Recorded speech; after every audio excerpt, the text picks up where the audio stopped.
warahmatullahi wabarakatuh. Perkenalkan, nama saya Anissa Fitria, NPM 719212763. Saya di sini akan menjelaskan tentang materi pertemuan pertama, yaitu tentang dasar-dasar pajak. Ada yang tahu apa itu pengertian pajak? Pajak merupakan kontribusi wajib kepada negara yang terutang oleh orang pribadi atau badan yang bersifat memaksa berdasarkan undang-undang dengan tidak mendapatkan imbalan secara langsung dan digunakan untuk keperluan negara bagi sebesar-besarnya kemakmuran rakyat menurut Undang-Undang Nomor 28 Tahun 2007. Kemudian fungsi pajak ada 4. Yang pertama, sumber penerimaan negara atau budgeter. Yang kedua, sarana stabilitas perekonomian. Yang ketiga, pengatur kegiatan ekonomi atau relasi. Yang keempat, sarana pemerataan pendapatan masyarakat atau distribusi. Kemudian, fungsi pajak dibagi menjadi 4, yaitu yang pertama, sumber penerimaan negara atau budgeter. Yang kedua, sarana stabilitas perekonomian. Yang ketiga, pengatur kegiatan ekonomi atau regulasi.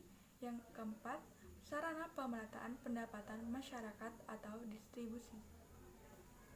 Dapatkah pajak diklasifikasikan? Dapat. Pajak dibagi menjadi 4, yaitu pajak menurut sifatnya. Yang kedua, pajak menurut pengelola. Yang ketiga, pajak menurut subjek. Yang keempat, pajak menurut asalnya. Jenis pajak menurut sifatnya dibagi menjadi 2. Yang pertama, yaitu pajak langsung. Yang kedua, pajak tidak langsung. Pajak langsung memiliki ciri-ciri. Yang pertama yaitu berdasarkan surat keterangan. Yang kedua, tidak dapat dilimpahkan. Yang ketiga, dipungut setahun sekali. Contohnya yaitu PPh dan PBB.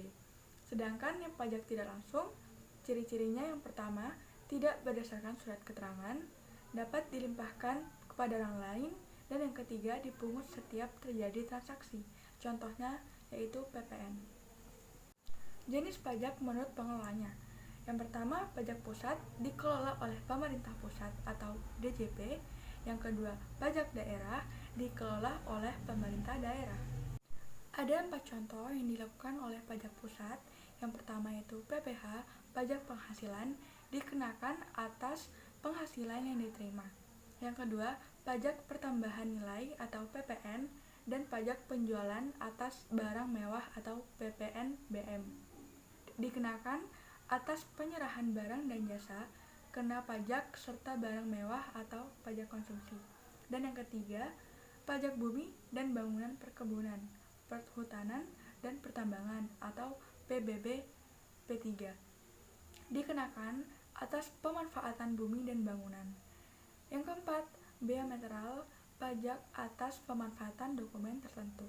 Sedangkan pajak daerah dilakukan di provinsi, kota, atau kabupaten. Nah, contoh yang dilakukan di provinsi yaitu pajak kendaraan bermotor atau PKB, bea balik nama kendaraan bermotor, pajak bahan bakar kendaraan bermotor, pajak air permukaan, dan pajak rokok. Contoh yang di kota atau kabupaten, yang pertama, pajak bumi dan bangunan pedesaan dan perkotaan atau PBB P2. Yang kedua, bea perolehan hak atas tanah dan bangunan. Yang ketiga, pajak restoran. Yang keempat, pajak reklame atau iklan. Yang kelima, pajak parkir. Yang keenam, pajak hiburan. Yang ketujuh, pajak penerangan jalan. Yang kedelapan, pajak mineral bukan logam dan batuan. Yang kesembilan, pajak parkir. Yang ke-10, pajak air tanah. Yang ke-11, pajak sarang burung walet. Jenis pajak menurut subjeknya dibagi menjadi 2, yaitu yang pertama, perorangan. Yang kedua, badan usaha. Jenis pajak menurut asalnya dibagi menjadi 2, yang pertama, luar negeri. Yang kedua, dalam negeri. Subjek pajak luar negeri adalah orang pribadi atau badan yang bertempat tinggal atau bertempat berkedudukan di luar Indonesia yang dapat menerima atau memperoleh penghasilan dari Indonesia, baik melalui ataupun tanpa melalui bentuk usaha tetap. Subjek pajak dalam negeri adalah orang pribadi yang bertempat tinggal atau berada di Indonesia. Berikut contoh atau gambar dari peran pajak dalam pembangunan bangsa yang dilakukan oleh APBN dan subsidi.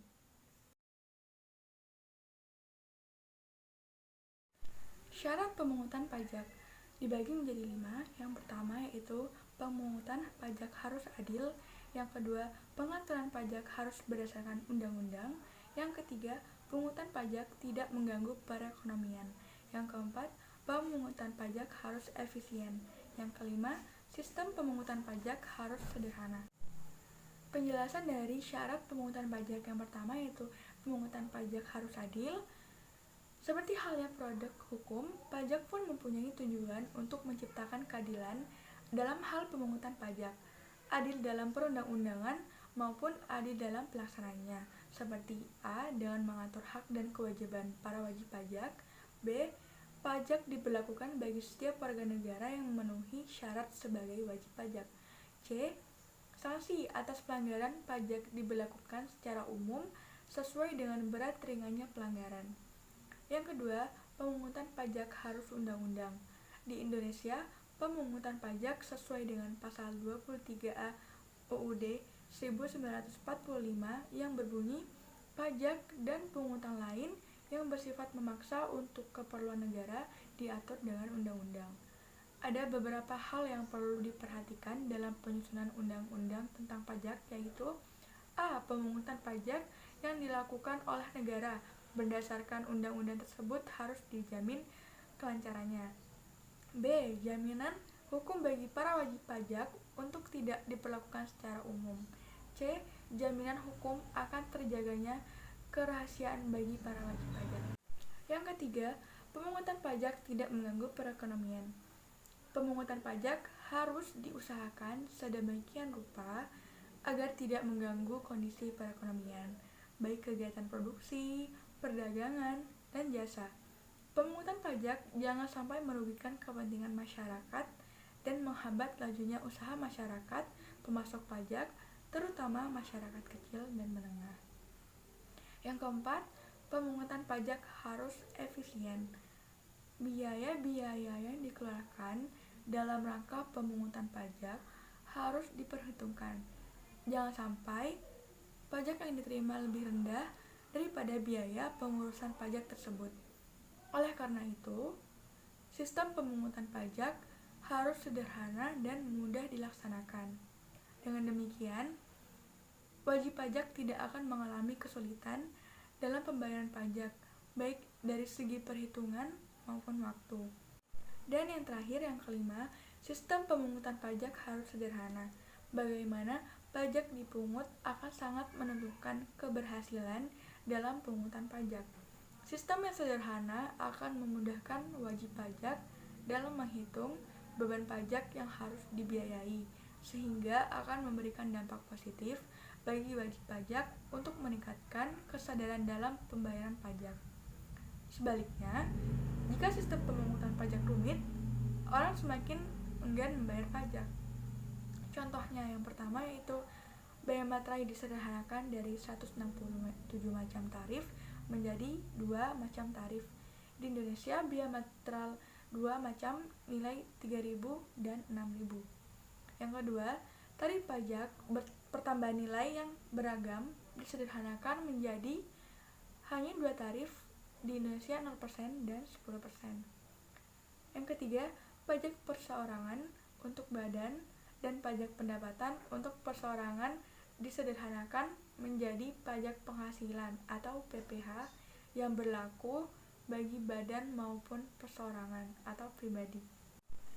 3 sistem pemungutan pajak di Indonesia. Yang pertama yaitu self-assessment system, merupakan salah satu sistem pemungutan pajak yang berlaku di Indonesia, di mana sistem ini membebankan penentuan besaran pajak yang perlu dibayarkan oleh wajib pajak bersangkutan secara mandiri. Siapa itu wajib pajak? Wajib pajak merupakan pihak yang berperan aktif dalam menghitung, membayar, dan melaporkan besaran pajaknya ke kantor pelayanan pajak atau KPP, atau dapat melalui sistem administrasi online yang telah dibuat oleh pemerintah. Lalu, bagaimana peran pemerintah dalam self-assessment system ini, peran pemerintah dalam sistem pemungutan pajak ini adalah sebagai pengawas dari aktivitas perpajakan para wajib pajak. Penerapan self-assessment system ini berlaku untuk jenis pajak pusat.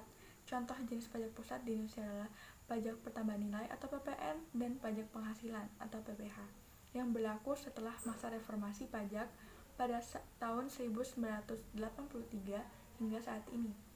Di sisi self-assessment system memberikan kemudahan dan keluasan wajib pajak, namun dalam pelaksanaan sistem pemungutan ini juga terdapat konsekuensi.